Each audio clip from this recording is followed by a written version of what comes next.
नमस्कार दोस्तों, कैसे हैं आप सब। मैं आशा करता हूं कि आप सभी स्वस्थ होंगे और बेहतर होंगे। तो फाइनली वो दिन आपके लिए आ गया जब एसएससी के तरफ से जो आपका इंतज़ार था, जो लंबे समय का इंतज़ार था, वो ख़त्म होने वाला है। यानी कि इसी महीने की 6 तारीख को, यानी कि 6/7/2021 6 जुलाई 2021 को एसएससी ने अपना रिजल्ट स्टेटस रिपोर्ट जारी कर दिया। रिजल्ट स्टेटस रिपोर्ट का मतलब क्या होता है, यानी कि एसएससी ने बिल्कुल ये घोषित कर दिया कि आने वाले जो जो रिजल्ट हैं वो किन किन परीक्षाओं के होने वाले हैं। यानी कि उन्होंने जो पहले जिन जिन एग्ज़ाम्स को लिया था उसका रिजल्ट कब डिक्लेयर करने वाले हैं।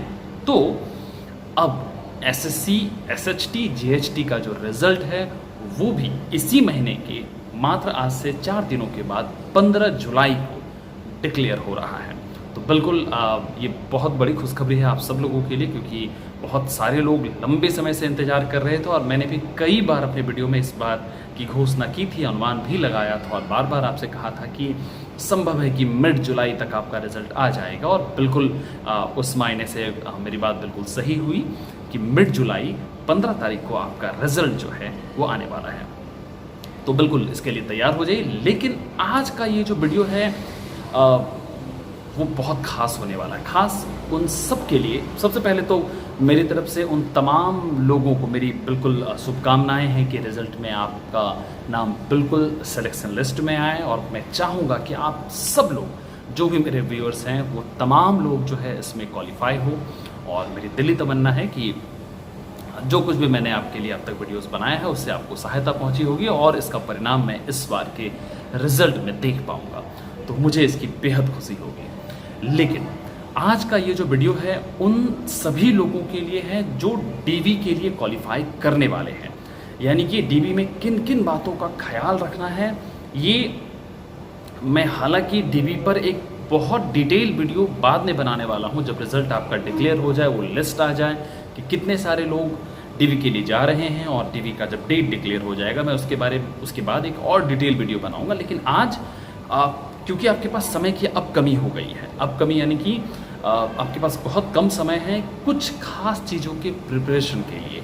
अब वो क्या खास चीज़ें हैं जिनका प्रिपरेशन आपके लिए ज़रूरी है, वो आज मैं आपसे बात करने वाला हूँ, ताकि आप डॉक्यूमेंट वेरिफिकेशन में जाने से पहले इन तमाम चीज़ों को बिल्कुल तैयार कर लें, बिल्कुल पूरी तरह से तैयार हो जाएं, ताकि आपको डीवी में किसी भी तरह की परेशानी ना झेलनी पड़े। तो चलिए, आप इसे एक तरीके से mini preparation for document verification कह सकते हैं। आज का जो वीडियो है हमारा वो mini preparation for document verification है। तो सबसे पहली बात जो महत्वपूर्ण है दोस्तों, जैसा कि आपको पता है कि डॉक्यूमेंट वेरिफिकेशन के लिए जो सबसे महत्वपूर्ण चीज़ जो आपसे मांगी जाएगी, जो सबसे पहली चीज़, वो है आपके क्लास 10 का एडमिट कार्ड। जी हाँ, तो क्लास 10 का जो एडमिट कार्ड होता है उसमें आपका डेट ऑफ बर्थ होता है और आपका नाम होता है, आपके फादर्स का नेम होता है और बहुत बहुत जगहों पर, अलग अलग स्टेट्स में कुछ जगहों पर मदर्स का नेम भी होता है।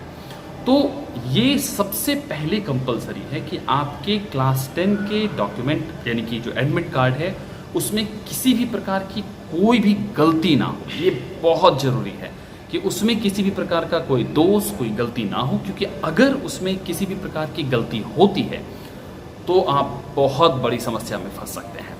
देखिए, सबसे पहली बात यानी कि आपके डेट ऑफ बर्थ में कोई दिक्कत ना हो, आपके नाम के स्पेलिंग और नाम के टाइटल वगैरह में कहीं दिक्कत ना हो। कई लोगों का होता है, जैसे मेरे खुद के नाम को लेकर कई बार लोगों को कन्फ्यूज़न होता है कि मेरा नाम, जैसे कि मैं हमेशा से NIRAJ लिखता रहा हूँ, लेकिन अधिकांश लोग NEERAJ लिखते हैं। तो इस तरह की गलतियाँ बहुत सारे लोगों के नाम में हो सकती हैं। तो मैं इस बात का बेहद ख्याल रखता हूँ कि अगर कहीं भी मेरा नाम लिखा जा रहा है तो मैं उन्हें एक बार टोक करके बता दूँ कि आप मेरा नाम NIRAJ ही लिखें, NEERAJ नहीं। तो इस तरह की बहुत सारे लोगों के साथ गलतियां होती है, कुछ लोगों के टाइटल के साथ, नेम के साथ। तो आपको ये ध्यान रहे कि अगर आपके एडमिट कार्ड में अगर किसी भी प्रकार की गलती है और अगर ये पॉसिबिलिटी है कि आप उस गलती को अब भी दूर कर सकते हैं, तो बिल्कुल मेरा आपको सुझाव है कि जो भी आप प्रयास कर सकते हैं अपने स्टेट बोर्ड से, अपने CBSE बोर्ड से या जिस भी बोर्ड से आपका एजुकेशन हुआ है, आप वहाँ संपर्क करें और अपने इस त्रुटि को, अपने इस गलती को दूर करें। ये सबसे पहला पॉइंट था जो आपके लिए बहुत महत्वपूर्ण है। साथ ही साथ अधिकांश लोगों के साथ ये प्रॉब्लम हुआ है कि मदर्स नेम और फादर्स नेम में भी कुछ लोगों की गलतियाँ होती हैं। किस तरह की गलतियाँ? जैसे कि अधिकांशतः पहले ऐसा होता था कि हम लोग माँ के नाम के साथ बहुत जगहों पर देवी लगी हुई होती थी, और कुछ जगहों पर देवी होता था, और कई बार उनका जो ओरिजिनल टाइटल होता था वो होता था। तो अधिकांशतः जो डॉक्यूमेंट बनाने वाले हैं वो देवी हटा देते थे या टाइटल हटा देते थे, केवल देवी रख देते थे, और भी इस तरह की तमाम गलतियाँ हो सकती हैं। तो अगर इस तरह की कोई गलतियाँ हैं तो उसे दूर करने का प्रयास करें, क्योंकि ये बहुत बड़ी दिक्कत की वजह हो सकती है आपके लिए डॉक्यूमेंट वेरिफिकेशन में। दूसरी बात जो आपको बहुत ध्यान रखना है कि वो कैंडिडेट जो कि किसी भी कास्ट कोटा में आ रहे हैं, यानी कि जिन्होंने कास्ट सर्टिफिकेट के साथ इसके लिए अप्लाई किया है, चाहे वो आइदर वो ओबीसी हो, एसटी हो, एससी हो, किसी भी कास्ट बैकग्राउंड से हो, तो वो अपना कास्ट सर्टिफिकेट जो है बिल्कुल लेटेस्ट जो भी एसएससी का फॉर्मेट है उसे अपडेट करवा ले, क्योंकि ये अपडेटेशन बहुत ज़रूरी है और एसएससी आपसे हमेशा अपडेट कास्ट सर्टिफिकेट मांगता है। तो इस बात का आप ख्याल रखें। तीसरी महत्वपूर्ण बात जिसका लोग अधिकांशतः ख्याल नहीं रखते हैं और ये उन्हें मुसीबत में डाल देती है, ये क्या है? वो है आपका वैलिड आईडी प्रूफ। जैसे मैं आपको समझाता हूँ कि आपके क्लास 10 के एडमिट कार्ड में किसी भी प्रकार की कोई गलती नहीं है, लेकिन जो आपका आधार कार्ड बना है या फिर जो आपका वोटर कार्ड आईडी कार्ड जो बना हुआ है, जो भी आपके पास आईडी कार्ड का जो भी आपके पास है, यानी कि जिसे आप लेकर एसएससी के डॉक्यूमेंट वेरिफिकेशन में जाने वाले हैं, उसमें एक गलती हो जाती है कि उसमें कई बार नेम की स्पेलिंग गलती है, कई बार डेट ऑफ बर्थ गलती है, कई बार एड्रेस में कुछ गलतियां हैं, कई बार फादर्स नेम में गलती है, मदर्स नेम में कुछ गलतियां हैं, कुछ स्पेलिंग में, कुछ प्रोनाउंसिएशन में, यानी कि किसी भी तरह की अगर त्रुटि है तो मेरा सुझाव है कि अगर आप उस त्रुटि को दूर अभी कर सकते हैं तो इमीडिएट उसे दूर करें। और अगर आपको लगता है कि नहीं ये बिल्कुल पॉसिबल ही नहीं है, ये बहुत उलझन वाला काम है, बहुत झमेले वाला काम है और ये संभव नहीं हो सकता मुझसे, तो दोस्तों आपको मेरा एक विशेष सुझाव है कि आप ऐसे आईडी प्रूफ को डीवी में शो ना करें, ना दिखाएं जिसमें किसी भी प्रकार की मिसमैच हो, किसी भी प्रकार की गलती हो, क्योंकि ये आपको डीवी के दिन उलझन में फंसा सकती है। तो ऐसे ही आईडी को यूज़ करें। फ़ोटो आईडी, इसका भी ख्याल रखें। फ़ोटो आईडी मतलब बिल्कुल आप ये ना समझें कि ऐसी कोई भी आइडेंटिटी प्रूफ जिसमें फ़ोटो ना हो। तो फ़ोटो आईडी प्रूफ एक आपके पास ऐसी होनी चाहिए जो बिल्कुल क्लियर हो और साफ़ हो। क्लियर और साफ़ होने का मतलब कि आपके ओरिजिनल क्लास 10 के एडमिट कार्ड के इक्विवेलेंट हो, बिल्कुल एकदम सिमिलर हो, और उसमें किसी भी प्रकार का कोई चेंज, किसी भी प्रकार की कोई दिक्कत ना हो। तो ये आपके जहन में बिल्कुल रहना चाहिए। और फिर भी इसके बाद भी अगर कुछ गलतियां हैं और आपको लगता है कि ये नहीं बदल सकता है या जिसमें उलझने हैं, तो मेरी तरफ से ये भी सुझाव है कि आप एफिडेविट एक बनवा के रख लें। एफिडेविट आपको पता है कि कोर्ट से एक तरह का साक्ष्य प्रमाण पत्र होता है, जो जिसमें मजिस्ट्रेट जो है फर्स्ट क्लास मजिस्ट्रेट, ये भी ध्यान रखिए। एफिडेविट आप जब भी बनाएंगे तो अलग अलग मजिस्ट्रेट होते हैं, first class, second class and third class magistrate. तो आपको फर्स्ट क्लास मजिस्ट्रेट से स्टैम्प करा के बनाना है, जो आपको अप्रूव करे कि आपके नाम में अगर गलती है तो आपका नाम ये है और वो सही है। तो ये आप डॉक्यूमेंट एफिडेविट पहले से करवा के रख लें, ताकि उस दिन आपको कम उलझनों में फंसना पड़े। तो ये आपके जहन में बिल्कुल रहना चाहिए और आपको इसका एकदम ख्याल रखना चाहिए, क्योंकि अगर इसमें गलती हुई तो फिर दिक्कतें हो सकती हैं। एक और महत्वपूर्ण बात, ये आपको सबसे पहले पता हो जाना चाहिए कि एसएससी में जो डीवी हो रहा है उसका डिस्क्वालिफिकेशन किस किस बेस्ड पर होता है, किन किन आधार पर एसएससी बिल्कुल गलतियों को स्वीकार ही नहीं करती है। तो आपके नाम में गलती नहीं होनी चाहिए, जो क्लास 10 है और अभी का जो नाम है इसमें गलती नहीं होनी चाहिए। दूसरा, आपके डेट ऑफ बर्थ में गलती नहीं होनी चाहिए, जो आपने बिल्कुल फॉर्म में भरा है और अभी जो आप दे रहे हैं, जो डॉक्यूमेंट उसके लिए प्रूफ करवा रहे हैं, प्रोवाइड करा रहे हैं, उसमें गलती ना हो।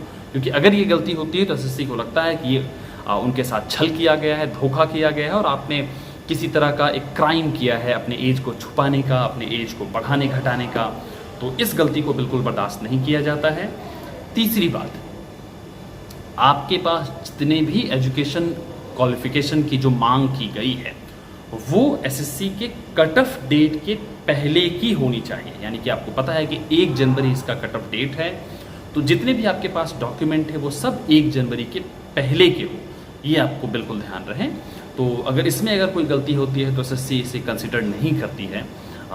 तो ये एक तीसरी बात है जहाँ पर डिस्क्वालिफिकेशन कंफर्म है। इन पॉइंट्स पे डिस्क्वालिफिकेशन लगभग तय रहता है कि बिल्कुल होना ही है। और जैसा कि मैंने कहा, एलिजिबिलिटी क्राइटेरिया आपके लिए एक बहुत महत्वपूर्ण चीज़ है, यानी कि आपके पास जो एलिजिबिलिटी क्राइटेरिया जो होनी चाहिए तो वो आपके पास ज़रूर हो।